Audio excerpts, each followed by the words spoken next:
Welcome to STV. నా పేరు శ్రావ్య. బులెటిన్లో అప్డేట్స్ చూద్దాం. హనుమత్ జయంతి పూజలతో తెలుగు రాష్ట్రాలు ఆధ్యాత్మిక శోభతో కనువిందు చేశాయి. శ్రీ పొట్టి శ్రీరాములు నెల్లూరు జిల్లా రూరల్ మండలంలోని కొండ్లపూడి సంఘంలో కొలువైన శ్రీ ఆంజనేయ స్వామి ఆలయంలో స్వామివారికి జయంతి సందర్భంగా విశేష అభిషేకాలు, అర్చనలు నిర్వహించారు.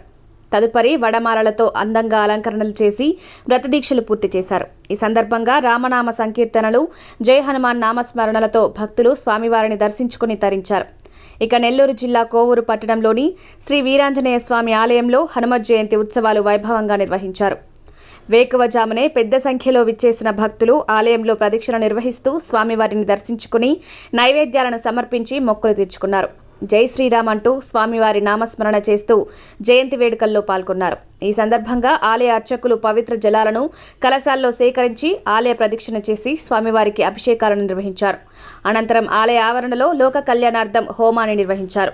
భక్తులు హోమంలో పాల్గొని హోమద్రవ్యాలను సమర్పిస్తూ పూర్ణాహుతి నిర్వహించారు. నెల్లూరు జిల్లా తుమ్మల తలుపులలోని హనుమాన్ జంక్షన్లో ఉన్న శ్రీ అభయాంజనేయ స్వామివారి ఆలయంలో హనుమాన్ జయంతి సందర్భంగా విశేష పూజలు నిర్వహించారు.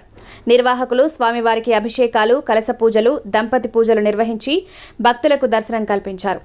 ఈ సందర్భంగా కోలాటాల ప్రదర్శనలు పలువురిని ఆకట్టుకున్నాయి. ఆలయ నిర్వాహకులు స్వామివారి జయంతి సందర్భంగా భక్తులకు అన్నప్రసాదాలను పంపిణీ చేశారు. ఇవి ఇప్పటి వరకు ఉన్న bulletin updates. Keep watching STV.